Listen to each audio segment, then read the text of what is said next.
mondial RMC, RMC Story, à la radio et à la télé. Bruno Retailleau, sénateur Les Républicains de Vendée. Le livre Refondation de la droite aux éditions L'Observatoire. Fatima Idbounoua, question. Bon, j'ai été un peu déçue parce qu'avec le titre Refondation, je m'attendais à beaucoup de renouveau. Et sur certains éléments, j'avais plutôt l'impression de lire répétition, notamment sur le thème de l'identité. Mais là où ça m'étonne, c'est parce que vous avez vraiment de très belles pages sur les racines. Vous parlez très très bien des racines et de vos racines vendéennes et vous montrez comment le fait d'avoir des racines ne signifie pas être immobile, qu'au contraire, le fait d'avoir des racines ancrées est une force pour se tourner vers l'autre. Elle m'a lu. Ah non, mais vraiment, moi ça me parle et je suis d'accord avec vous qu'avec ces racines, on a des valeurs et que grâce à ces racines, on a de la force et on peut avancer. Ça, je suis complètement d'accord avec vous. Mais pourquoi... Et je viens, vous savez, d'un département... Mais alors, non, mais c'est la fin de ma question. Pourquoi, alors que pour vous, vous arrivez à le comprendre, vous ne parviendriez pas à le comprendre pour moi, en demandant finalement de renier mes propres racines, en se disant... Si je veux être une bonne Française, je dois être presque orpheline, renier père et mère et me faire un lifting et arrêter de manger de l'huile d'olive au petit déjeuner. Mais ça n'a rien à voir, Fatima.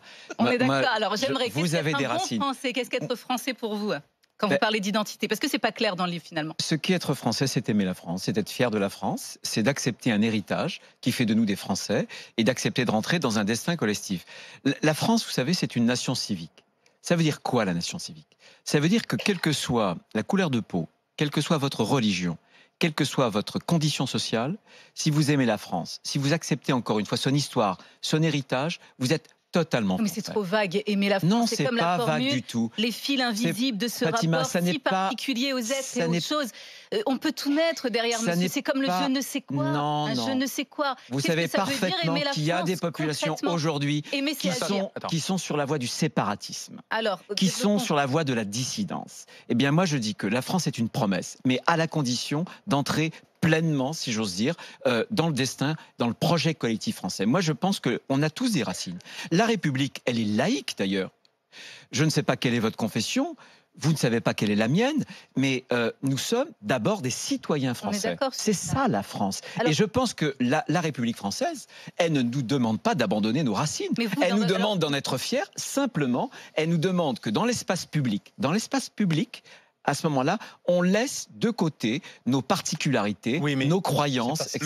Le problème, c'est qu'on a l'impression, qu'aujourd'hui, la France est en train de se communautariser. Bien sûr, moi je lutte là-dessus. Il y a un livre qui fait beaucoup parler de lui, c'est celui de Jérôme Fourquet. C'est excellent, l'Archipel. L'Archipel, justement, qui explique effectivement toutes ces fractures.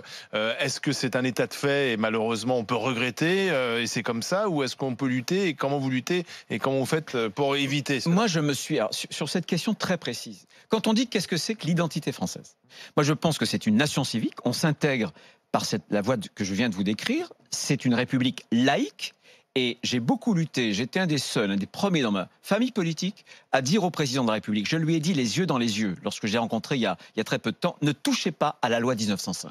La loi 1905, c'est un bien commun de tous les Français de droite et de gauche, tous les sondages le montrent, et cette idée de fabriquer un islam de France, pour moi, est une idée contraire à l'idée que je me fais de la laïcité.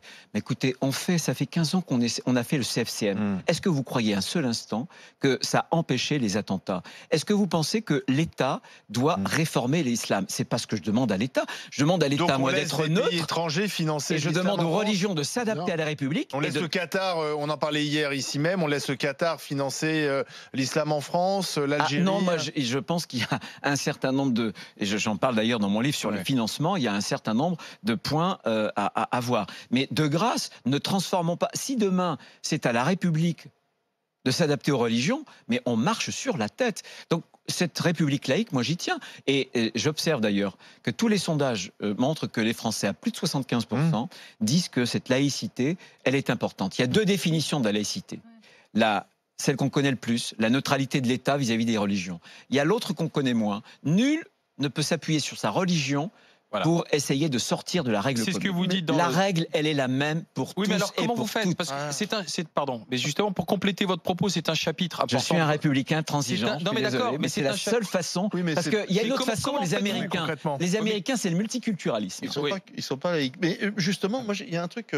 Mais moi, je suis- C'est très étrange parce que, par exemple, moi, je suis pour la laïcité, mais je suis aussi pour le contrôle des écoles privées. Alors, je sais que la droite, en général, et la vôtre en particulier, est très opposée au contrôle de l'État dans les écoles privées sans contrat avec l'État, dans les écoles totalement privées. Moi, je crois qu'il faut un Non, mais il y a- véritable mais il y a- contrôle. mais bien sûr. Oui, oui, il faut un véritable contrôle. Non, parce que je sais qu'il y avait un projet de Najat Vallaud-Belkacem qui était pour justement un plus grand contrôle dans Mais toutes on les a écoles voté, privées. c'est au Sénat qu'on a voté. C'est la droite qui s'y est On a opposée. voté. Non, attendez. Non, vous dites. Ouais. Non, non. Ah non. On a voté au Sénat un texte justement sur les écoles hors contrat. Moi, je suis favorable aux écoles hors contrat parce qu'il faut, comme aux écoles publiques, avec des nouvelles méthodes pédagogiques, tout simplement parce que les êtres humains ne sont pas des produits standards et qu'on voit bien aujourd'hui qu'il faut diversifier des champs d'expérimentation. Mais je suis pour le contrôle de la République pour que sur les programmes, sur un certain nombre de choses, on n'ait pas des Sur les écoles, signes- par exemple, sur les signes religieux, par exemple sectaires, etc. Mais les signes religieux, Par exemple, non, bien mais je me sûr, pose la mais figurez-vous que je suis celui, comme président de conseil départemental, qui a créé, finalement, qui a suscité la jurisprudence sur les crèches. Puisque la Vendée, depuis toujours, installait dans le hall du département Oui, j'ai donc lu ça dans le livre, une là. crèche. Bon. Et du coup, ça avait été attaqué. J'ai perdu au tribunal administratif. Donc moi, je ne suis pas au-dessus des lois. J'ai désinstallé la crèche pour obéir au juge, ce qui était normal. Mais j'ai été en appel. Et j'ai gagné. Et on a gagné aussi en Conseil d'État. Ça veut dire qu'il ne faut pas confondre le culturel et il ne faut pas confondre le cultuel. Voilà, c'est tout. Il y a une différence qui est le prosélytisme dans un cas et qui est simplement une marque, qui est une marque culturelle française qui nous vient de notre civilisation. C'est tout, voilà. Non. Donc, pas Enfin, plus qu'on va... les crèches dans les églises et les crèches chez les gens, ça nous vient de notre civilisation. Encore, c'est assez récent, parce que ça vient d'Italie, mais c'est assez récent en France. Mais les crèches dans les lieux publics, c'est pas tout à fait quelque chose de très récent. excusez-moi. Désormais, le Conseil d'État, il y a une excusez-moi. jurisprudence. Ouais. Si c'est festif, si c'est culturel, regardez la tradition des centeniers, etc. Bon, ben voilà, Pas c'est vraiment tout. vendéen, Mais il faut pas, non, mais il faut pas non plus être obtus. Il y a ce qui est de l'ordre, encore une fois, culturel et cultuel. Alors, les européennes, ça va être le grand débat. Enfin, je ne sais pas si les Français vont s'en emparer, parce qu'en général, ils ne votent pas aux élections européennes, très peu. Votre candidat, c'est François-Xavier Bellamy. Vous en êtes content? Très. Il Très. vous ressemble, en fait. Il me ressemble. C'est Moi, plutôt la droite. il est plus jeune que moi. La Il a droite les yeux bleus. catholique, Non, mais conservatrice, non, c'est- manif pour tous. Mais pourquoi vous le réduisez tout d'un coup à une étiquette? Bon, les étiquettes en France, c'est terrible. C'est aussi son identité. Elles sont pas là pour qualifier, elles sont là pour disqualifier. Ah non, moi, je disqualifie pas dans ma Je vous charrie. Simplement, moi, j'observe que aujourd'hui, l'Europe, elle manque de sens. On a tellement fait l'Europe des procédures. On a réduit l'Europe à un marché unique. On a réduit l'Europe à une monnaie unique. Il faut retrouver un souffle. L'Europe, c'est aussi, Fatima va pas aimer, mais un peu notre identité, c'est notre civilisation. Voilà. Et je trouve que mettre un intellectuel, c'est un clin d'œil. Non, c'est pas un clin d'œil. Puisque c'est- vous l'Europe est contestez c'est une l'identité. erreur surtout. Vous Pourquoi je ne devrais contestez pas aimer- l'identité. Vous Mais je n'ai contestez pas du l'identité. tout contesté l'identité. Bon. Justement, je trouvais paradoxal. J'aimais votre définition de l'identité multiple et de l'ancrage Et tu t'y d'un retrouves. individu, et je trouvais paradoxal que vous l'acceptiez pour les uns et que vous ne l'acceptiez pas pour les autres. Ça n'a rien à voir. Donc François-Xavier question de Bellamy l'identité, porte cette voilà. idée et on revient au sens. Moi, mon bouquin, c'est pour faire quoi? C'est de dire la droite se divise parce qu'on n'aime pas le débat d'idées et du coup, on surinvestit dans la querelle des Est-ce égaux. qu'on a dans la encore guerre des besoin de chefs. la droite? Pardonnez-moi, la question sera rude, mais entre En Marche et le Rassemblement National, est-ce qu'on a encore besoin de la droite? On a besoin d'un projet. Je vais vous dire, on a Qu'est-ce qui besoin. vous distingue finalement, Il soit y a un d'En Marche, énorme risque. soit de Rassemblement Je National? réponds d'abord avec la première question. Si on va dans le sens d'Emmanuel Macron, il n'y a plus rien, il ratiboise, il désherbe tout entre lui et Marine Nationale. Et Marine Le Pen. Si, figurez-vous, le Rassemblement National. Très bon lapsus. Et le Rassemblement National. Et si malheureusement, il parvient à cela, admettons qu'il échoue, ça veut dire qu'on a le ticket pour Madame Le Pen. C'était le deuxième tour élection Donc, présidentielle. je oui. pense que pour tous les Français, quels que soient les Français, quelles que soient leurs convictions, on a besoin de reconstruire une alternative. Oui, mais je Et moi, je pense qu'aujourd'hui... Mais c'est quoi la droite aujourd'hui? Mais la droite, c'est deux choses pour moi. C'est la liberté. Il y a trop de taxes, trop de normes, trop d'impôts. Parce que nos entreprises sont en train de crouler. L'école, il n'y a pas assez de liberté à l'école. Il n'y a pas assez de liberté, moi qui suis pour la décentralisation, pour les territoires. Écoutez, aujourd'hui, au XXIe siècle, Paris ne peut pas décider pour toute la France. C'est pas parce qu'il possible. y a eu la crise Donc, des Gilets jaunes la que vous liberté... avez- Ah non, cher Moi, j'ai monsieur, l'impression dans ce livre... relisez-moi. Oui, non, mais je sais, J'ai 30 ans de mandat, j'ai 30 ans de mandat Mais local, quand mon même, cher je trouve monsieur. que la Il y a pas droite- de Paris. je trouve que la droite, et d'ailleurs, arriver à être de droite, Alors attendez, filloniste parce qu'il n'a pas et terminé. faire 269 pages pour un livre, je trouve ça fort, parce que je trouve qu'il y a rien... Voilà. Vous êtes coincé depuis l'affaire Fillon, Alors, vous n'existez alors, mais plus justement, vraiment il terminait politiquement. justement. Il y a eu un échec, bien sûr. Mais ce que je veux dire, moi, je c'est la veux liberté, absolument quoi, alors, qu'on la se droite reconstruise. Avec la liberté, parce que la sphère publique pèse trop, et avec l'identité, le régalien qui est important.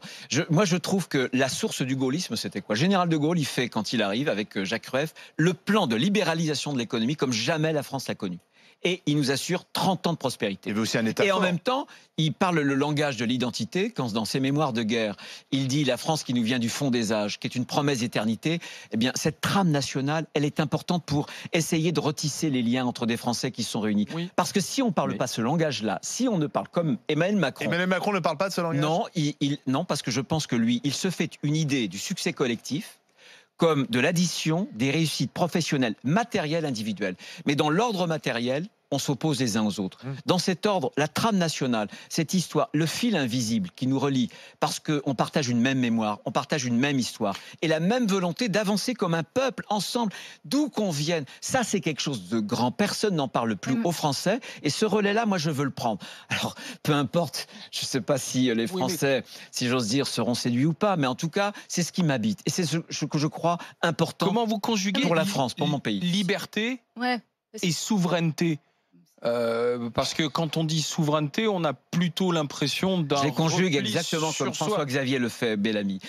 On s'est trompé, on a Vous fait parlez de l'Europe refonder une la passoire. souveraineté, justement. On a non fait de l'Europe une passoire, c'est-à-dire ultra-libérale. On a fait rentrer des produits agricoles qu'on ne voudrait pas que nos agriculteurs produisent chez nous parce qu'ils ont des molécules qui sont, etc.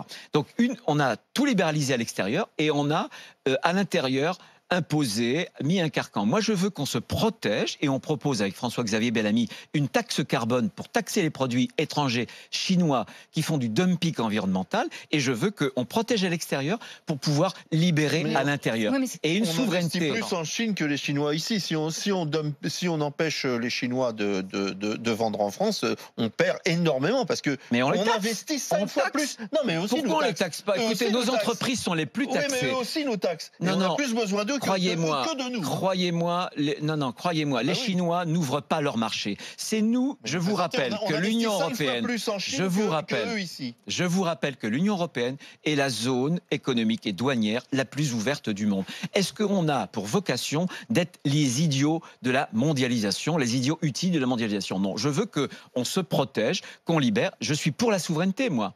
Mais la souveraineté, elle se fait par une identité forte.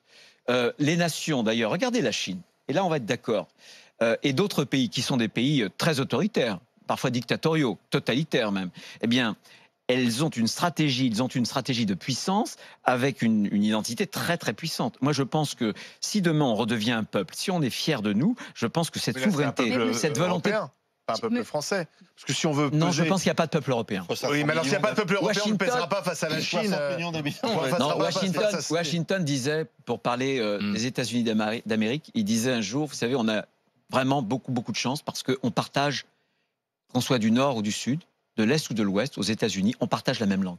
Nous ne partageons pas la même langue. En revanche, nous partageons la même civilisation. Je pense qu'on peut construire une Europe plus puissante, mais à condition qu'elle s'appuie sur les nations, sur les peuples. Mais Il n'y a si- pas de on peut Alors, dire attends, qu'une Europe Fatima. Une Europe des nations, en fin de compte, le dumping social et fiscal, il est à l'intérieur de l'Europe. Bien On parle sûr. même pas de la Chine ou de... C'est pour ça que je veux qu'on harmonise. Je veux par exemple que sur les travailleurs détachés, il faut que ceux qui emploient des travailleurs détachés en France paient des charges sociales françaises. Pas les charges sociales roumaines, pas le niveau des charges sociales polonaise. C'est le combat qu'on doit avoir. Progressivement, une harmonisation qui nous permette justement de ne pas avoir de mauvaise concurrence, déloyale, sauvage, entre les pays européens. Fatima. Et là, vous avez raison. Alors, moi, ce qui est un peu paradoxal dans votre livre, c'est que finalement, vous critiquez, parce que pour vous faire une place entre Marine Le Pen et Macron, vous allez critiquer d'un côté le côté démagogique, c'est ce que vous dites, vous parlez démagogie au sujet de Marine Le Pen. Bien sûr. Et pour Macron, vous critiquez le côté trop libéral, finalement, en ajoutant, vous, la protection. Sauf que ce côté liberté et protection en marchant sur les deux pieds, c'est exactement le programme qui a mis Emmanuel Macron au pouvoir. C'est-à-dire ceux qui ont voté pour Emmanuel Macron, ce qu'il leur a jambe fait... droite, jambe gauche. Voilà, il a parlé, c'était ces termes, c'était liberté et protection. Donc pour vous, c'était des éléments de langage quand c'était lui qui le disait, et pour vous, c'est un vrai... c'est l'ADN, le nouvel ADN de la droite. Comment ça se passe? Je pense qu'Emmanuel Macron, justement, il est pour une mondialisation heureuse. Donc on voit bien, moi je propose la protection à l'extérieur. Lui, il porte cette idée, en réalité, d'une mondialisation un petit peu des élites, d'une société très très liquide, avec pas trop de racines, où on ne se protège pas, où on libère. Je pense qu'Emmanuel Macron, en réalité, c'est ce qu'on appelle un néolibéral, c'est-à-dire libéral sur le plan très économique, libéral sur le plan très très culturel, sociétal, bien sûr. Et ça, je m'y oppose, voilà, parce que je pense qu'il faut des racines, je pense qu'on doit pouvoir se protéger, et je pense que le schéma qu'elle est en train de nous proposer est en train de toute façon de voler en éclats. Voilà, parce que c'est un schéma qui oppose les Français les uns par rapport aux autres. On ne peut pas dire qu'il y a des Français qui ne sont rien parce qu'ils n'ont pas réussi, et des Français qui seraient les start-upers, etc., qui seraient tout. Mais la droite, je vais vous dire, j'ai pas Facebook 1. J'ai pas Facebook 1 pour cacher ce qu'on a mal fait. C'est l'inverse. Et parfois, on m'a critiqué pour l'inverse. C'est aussi un moment de vérité pour ma propre famille. C'est un bouquin aussi de reconquête du pouvoir. Voyez-moi, je ne suis pas sectaire. Et je montre d'ailleurs au Sénat que de temps en temps, quand il faut s'opposer à des textes, on est capable de le faire au-delà de nos étiquettes partisanes. C'est les convictions qui comptent. C'est un bouquin je veux simplement qu'on revienne à des convictions. Bruno Retailleau, c'est un bouquin de reconquête du pouvoir. C'est un bouquin pour prendre date en 2022. On en est loin. C'est un livre de présidentiable. Non, vous y pensez à la présidence de la République? On en est très loin. Il faut qu'on se reconstruise. Non, mais c'est pas un péché d'y penser. D'être ambitieux. Non, très franchement, j'essaie. Il faut qu'on se reconstruise, parce que pour moi, la menace pour les Français, quoi qu'on pense, quelque étiquette que l'on ait, on ne peut pas laisser cette opération où il y aurait un face-à-face dramatique entre Madame Le Pen d'un côté et Emmanuel Macron de l'autre, et plus rien au milieu. Moi, je pense qu'il faut que la gauche se reconstruise. Il faut que la droite se construise.